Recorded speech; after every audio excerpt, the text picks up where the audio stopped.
सुमित्रा अपने चारों बेटों का सेहरा सजाते हुए बोलती है, आज मैं बहुत खुश हूँ। कितने सालों बाद मेरे चारों बेटों का घर बसने जा रहा है। अब तो मैं भी सास बन जाऊंगी।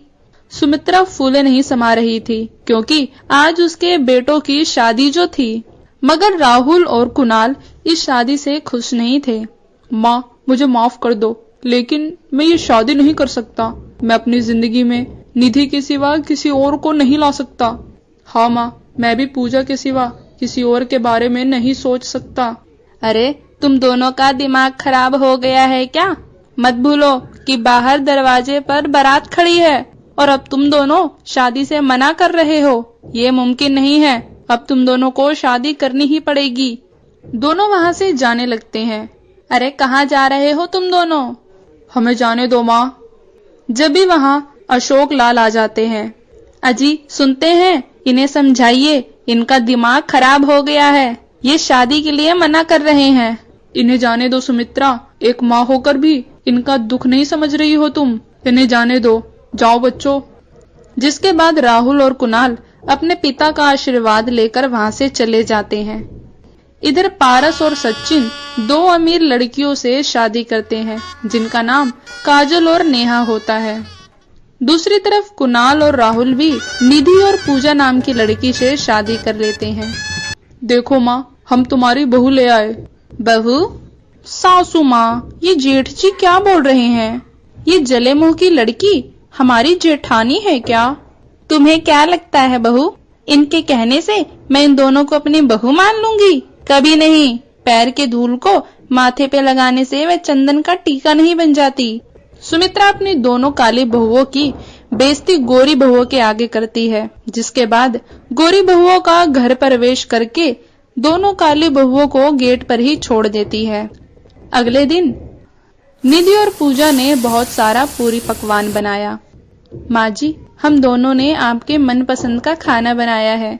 देखिए, मटर पनीर, आलू की सब्जी, कचौरी, पूरी और कितना कुछ। तुम दोनों काली कलूटियों को क्या लगता है कि तुम दोनों मेरे पसंद का खाना बनाओगी तो मैं तुम दोनों की तरफ हो जाऊंगी? बिल्कुल नहीं। चलो जाओ, निकलो यहाँ से। काली बहुओं की बेइज्जती देख गोरी बहुएं बहुत खुश होती हैं। ऐसे ही समय बीतता है और सुमित्रा की दोनों गोरी बहुएं प्रेग्नेंट हो जाती हैं।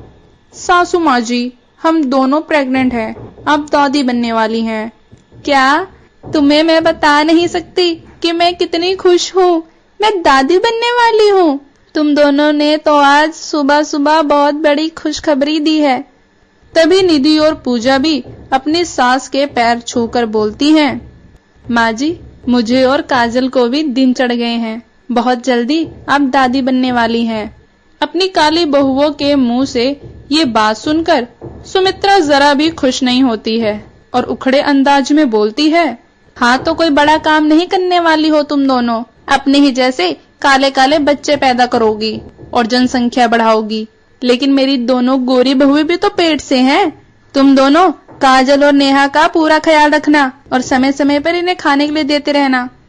जिसके बाद सास और गोरी बहुएं काली बहुओं को मुंह चढ़ाते हुए वहां से चली जाती हैं। निधि, हमारे दोनों देवरानियों के साथ साथ हमारा भी तो ये पहला बच्चा है, तो माँ जी हम में और उनमें इतना फर्क क्यों करती हैं? क्योंकि हम गरीब हैं और काली हैं इसलिए? पूजा, तुम अपना दिल छोटा मत करो। देखना, एक दिन माँ जी हमें जरूर अपना लेंगी। 3 महीने निकल जाते हैं और चारों बहुओं का तीसरा महीना चढ़ जाता है। दोनों गोरी बहुएं आराम फरमाती रहती हैं। अरे हमारी काली जेठानियों, हमारे लिए ब्रेकफास्ट लेकर आओ जल्दी, हमारे रूम में। जाओ पूजा, ये नाश्ता लेकर जाओ। पूजा नाश्ता लेकर आती है।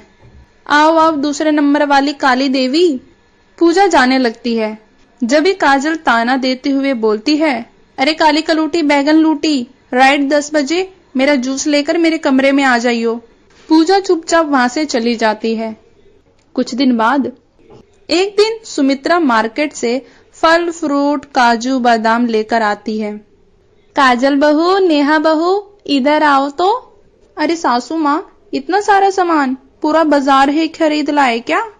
अरे मेरा बस चलता तो पूरा बाजार ही खरीद लाती, लेकिन मेरे हाथ में जितना आया उतना सामान तो मैं ले ही आई। अच्छा, इसमें फल, फ्रूट, काजू, बादाम और केसर है। दूध में मिलाकर केसर पीने से बच्चे गोरे गोरे पैदा होते हैं। गोरी बहुओं, ये तुम्हारा पहला बच्चा है, तो तुम्हें अपने पे पूरा ध्यान रखना है। माँ जी, क्या हमें भी थोड़ा काजू बादाम मिल सकता है? वो क्या है कि जैसे जैसे महीना चढ़ रहा है, शरीर में कमजोरी आ रही है। ये काजू बादाम मुफ्त के नहीं आए जो मैं तुम्हें बांटती फिरूं। अरे तुम दोनों कितना भी काजू बादाम खा लो, बच्चे तो तुम्हारे काले ही पैदा होने हैं। और हमारे टाइम में तो हम रूखा सूखा दाल चावल रोटी खा के ही बच्चे पैदा करते थे, और वो भी हट्टे कट्टे। सुमित्रा की बात सुनकर साफ साफ नजर आ रहा था कि वह गोरी और काली बहू में कितना अंतर करती थी। बेचारी पूजा और निधि रूखा सूखा खाकर पूरे दिन एक पैर पर खड़ी रहती थी। 7 महीने निकल जाते हैं। फिर एक दिन, अरे तुम दोनों चाय में कितनी चाय पत्ती डालती हो? मेरी गोरी बहुओं का बच्चा कहीं काला ना हो जाए। तुम दोनों मेरी गोरी बहू को बस दूध दिया करो, काली चाय पिला पिला कर अपने जैसे काला कर दोगी। सुमित्रा पूजा और निधि के रंग के पीछे तो हाथ धोकर पड़ गई थी। अच्छा माँ जी, रात के खाने में क्या बनना है बता दीजिए। गोरी बहुओं, तुम अपनी अपनी पसंद बता दो, जो खाओगी वही हम भी खा लेंगे। माँ जी, मैं तो आज कड़ी चावल खाऊंगी, और मैं ऑमलेट। ऑमलेट का नाम सुनकर निधि बोलती है, माँ जी मैं ऑमलेट नहीं बना पाऊंगी। वे क्या है ना कि ऑमलेट की महक मुझे बर्दाश्त नहीं होती है। ऑमलेट की महक से मेरा मन खराब होने लगता है। सासू माँ, अगर आज मुझे ऑमलेट नहीं मिला तो मैं खाना नहीं खाऊंगी, पहले ही बता रही हूँ। नहीं नहीं नेहा बहू, ऐसा मत बोल, तेरा भी खाना बहुत जरूरी है। अरे ओए काली बैगन, चुपचाप जा और जाकर मेरी गोरी बहू के लिए ऑमलेट बनाकर ला। पूजा और निधि खाना बनाती हैं और उन दोनों को उल्टियां शुरू हो जाती है। समय बीतता गया और एक दिन सुमित्रा की तबीयत ज्यादा ही खराब हो गई। डॉक्टर से उन्हें पता चलता है कि देखिए, तुम्हारी सास के शरीर में एक प्रकार की एलर्जी फैल गई है। तुम चारों प्रेग्नेंट हो, इसलिए उनसे दूरी बनाए रखना, वरना तुम्हारे बच्चों को भी खतरा हो सकता है। तुम इनके लिए एक नर्स रख लो। ठीक है डॉक्टर साहब। नहीं नहीं बाबूजी, 4 बहुओं के होते हुए नर्स रखने की क्या जरूरत है? अरे जेठानी जी, चेहरे के साथ साथ आपके दिमाग पर भी कालिख जम गई है क्या? सुना नहीं डॉक्टर ने क्या बोला है कि माँ जी से दूर रहना है, हमारे बच्चे के लिए नुकसान रहेगा। हम अपने बच्चे का इंतजार पिछले 8 महीने से कर रहे हैं, और अब सासू माँ के चक्कर में हम अपने बच्चों को रिस्क में नहीं डाल सकते।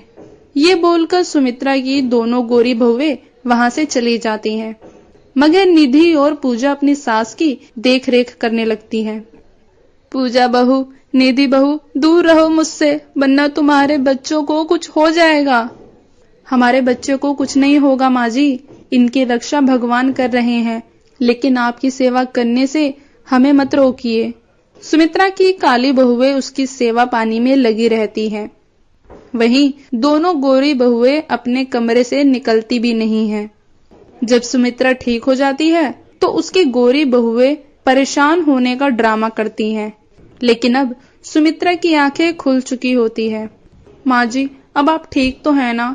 आपको पता नहीं है हमें आपकी कितनी चिंता हो रही थी। हाँ माँ जी, भगवान का शुक्र है कि आप ठीक हो गई। हम तो पूरे दिन भगवान से प्रेयर ही करते रहते थे कि हमारी सासू माँ को भगवान जल्दी ठीक कर दो। अरे बंद करो अपना ये ड्रामा। निधि बहू, पूजा बहू, मुझे माफ कर दो। मैं हमेशा तुम्हारे रंग के लिए कुछ ना कुछ बोलती ही रहती थी, लेकिन तुम दोनों ने अपने बच्चे की चिंता छोड़ के मेरा ख्याल रखा। बताओ तुम दोनों को मुझसे क्या चाहिए? जब भी पूजा बोलती है, माँ जी, जब हमारा बच्चा इस दुनिया में आए तो आप उसके सर पर अपना हाथ रख के उसे अपना आशीर्वाद और उसे अपना प्यार देना। बस मुझे इतना ही चाहिए और मुझे आपसे कुछ नहीं चाहिए। पूजा की ये बात सुनकर गोरी बहुओं की आंखें भी नम हो जाती हैं, और अब काले गोरे का फर्क छोड़कर सुमित्रा अपनी चारों बहुओं को एक समान रखती है। हेलो दोस्तों, ऐसे ही मजेदार वीडियो के लिए मेरे चैनल को सब्सक्राइब करें और वीडियो अच्छी लगे तो वीडियो को लाइक करें।